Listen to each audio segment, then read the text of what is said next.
आइए आज के इस वीडियो में हम देखेंगे लेसन 3 यानी विद्युत विभव का ये तीसरा टॉपिक होगा। पिछले वीडियो में आप लोग विद्युत विभव और एक बिंदुवत आवेश के कारण विद्युत विभव का व्यंजक प्राप्त किए हैं।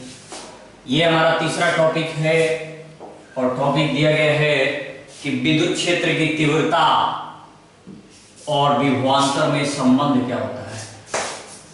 तो देखिए विद्युत क्षेत्र की तीव्रता E होता है, यहाँ लिखते हैं विद्युत क्षेत्र की तीव्रता E होता है और विभवांतर यानी dV होगा। E और dV के बीच में क्या संबंध आता है, इसको हमें प्रूफ करना है। तो आइए देखते हैं प्रूफ करने के बाद क्या मिलता है। जो मिलेगा वही विद्युत क्षेत्र की तीव्रता और विभवांतर के बीच संबंध होगा। जो पिछले वाला जो टॉपिक था और उसका जो चित्र बनाया गया था वही चित्र इसमें भी है, कोई परिवर्तन नहीं किया गया है। देखिए बिंदुओं पर एक परीक्षण आवेश यहाँ प्लस स्मॉल q रखा गया है, वहां कैपिटल Q था, यहाँ स्मॉल q किया गया है। और इस बिंदुओं से स्मॉल r दूरी पर एक बिंदु P है और स्मॉल x दूरी पर एक बिंदु A है जहां एक परीक्षण आवेश Q0 की कल्पना किया गया है। और यहाँ बिंदु B है, B से इसको लाया जाता है स्मॉल Q0 यानी जो परीक्षण आवेश है। अगर अल्प दूरी विस्थापित करना है तो इतना दूरी लाया जाता है, अनंत से अगर लाना है तो यहाँ अनंत से उठा करके इसको बिंदु P पर लाया जा रहा था। तो हमें इसमें विद्युत क्षेत्र की तीव्रता E और V के बीच संबंध निकालना है। तो लिखा गया है कि मान लिया विद्युत क्षेत्र के बिंदुओं पर प्लस Q आवेश स्थित है, इससे स्मॉल r दूरी पर एक बिंदु P है। एक परीक्षण आवेश Q0 को बिंदु 1 तक अनंत से लाया जा रहा है। परीक्षण आवेश यहाँ अनंत में रखा गया है और उस अनंत से यहाँ बिंदु P की ओर लाया जा रहा है। तो कहा गया कि परीक्षण आवेश को अल्प दूरी dx विस्थापित करने में किया गया कार्य, अगर परीक्षण आवेश को थोड़ी सी दूरी तक विस्थापित किया जाए, अल्प दूरी dx केवल विस्थापित किया जाए, तो उस स्थिति में किया गया कार्य क्या होगा। अल्प दूरी dx देखिए यहाँ B से A तक की है, तो किया गया कार्य के लिए सूत्र होता है dW, कार्य बराबर होता है बल गुणे विस्थापन।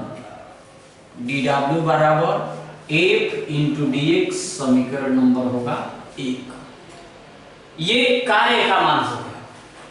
अब हमें यहाँ बल निकालना पड़ेगा। तो बल के लिए क्या कहेंगे कि विद्युतीय क्षेत्र के कारण, लिखेंगे यहाँ पर विद्युत क्षेत्र के कारण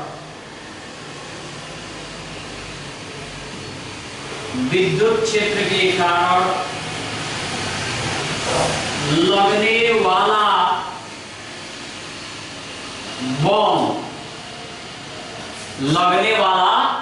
बल कैपिटल F बराबर होता है E इंटू Q0।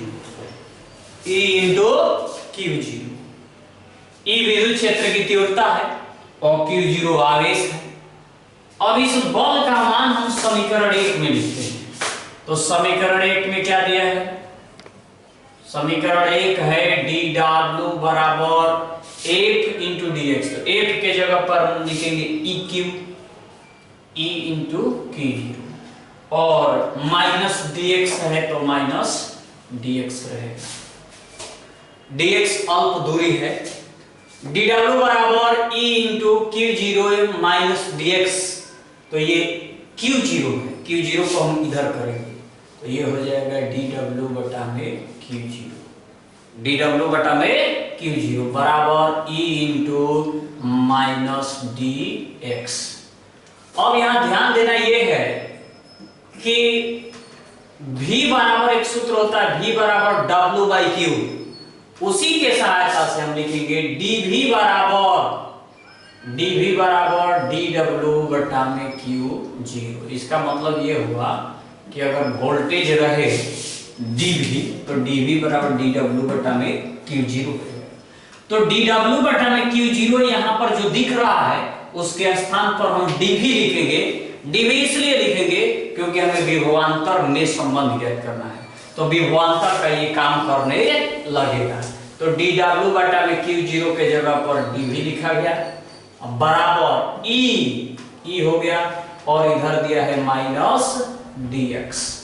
और ये माइनस जो dx है ये गुणा में है, इस साइड में आएगा तो भाग में हो जाएगा, तो ये लिखेंगे dv बटा में माइनस dx बराबर e। अब इस dv बटा में माइनस dx को सीधा कर देंगे, तो सीधा करेंगे तो e बराबर होगा माइनस dv बटा में dx। ये आपका हो जाएगा विद्युत क्षेत्र की तीव्रता, ये E है और ये विभवांतर dv और ये dx जो है वो दूरी का काम कर रहा है। तो विद्युत क्षेत्र की तीव्रता E और विभवांतर दोनों में ये संबंध है, E बराबर माइनस dv बटा में dx। अब dv बटा में dx को विभव प्रवणता कहते हैं, dv बटा में dx को विभव प्रवणता कहते हैं। तो इस समीकरण के हिसाब से आप कह सकते हैं कि विद्युतीय क्षेत्र के किसी बिंदु पर विद्युत विभव यानी जो विभवांतर है, विद्युतीय क्षेत्र के किसी बिंदु पर विभवांतर का जो मान है वह विद्युतीय क्षेत्र के किसी बिंदु पर विद्युत विभव प्रवणता के, विद्युतीय क्षेत्र में किसी बिंदु पर यह विभव प्रवणता के मान के, विभव प्रवणता के ऋणात्मक मान के बराबर होता है। क्या बोलेंगे? विद्युतीय क्षेत्र का मान किसी भी बिंदु पर विभव प्रवणता के ऋणात्मक मान के बराबर होता है। यही विद्युत क्षेत्र की तीव्रता E और विभवांतर के बीच में संबंध है। तो ये आपका एक छोटा सा टॉपिक था। आइए अगले टॉपिक की ओर देखते हैं। ये भी छोटा सा ही टॉपिक है जिसमें केवल लैंग्वेज में बताना दिया है। समविभवी पृष्ठ। समविभवी पृष्ठ क्या है? कल भी यानी लेक्चर क्लास में भी आपको बताया गया था कि किसी विद्युतीय क्षेत्र में खींचा गया एक ऐसा काल्पनिक पृष्ठ जिसके किसी भी बिंदु पर, जिसके समस्त बिंदुओं पर विद्युत विभव का मान समान होता है, समविभवी पृष्ठ कहलाता है। देखिए, विद्युतीय क्षेत्र में खींचा गया वह पृष्ठ जिस पर स्थित सभी बिंदुओं पर विद्युत विभव का मान समान होता है, समविभवी पृष्ठ कहलाता है। पैराग्राफ चेंज करके आप नोटबुक में नोट करेंगे कि किसी आवेश को समविभवी पृष्ठ के एक बिंदु से दूसरे बिंदु तक विस्थापित करने में कोई कार्य नहीं करना पड़ता है। कहा गया कि किसी भी आवेश को समविभवी पृष्ठ में एक स्थान से दूसरे स्थान तक ले जाने के लिए कोई कार्य नहीं करना पड़ता है। क्यों कार्य नहीं करना पड़ता है? क्योंकि समस्त बिंदुओं पर विद्युत विभव का मान समान होता है, इसलिए आवेशों को एक स्थान से दूसरे स्थान तक ले जाने में कोई कार्य नहीं करना पड़ता है।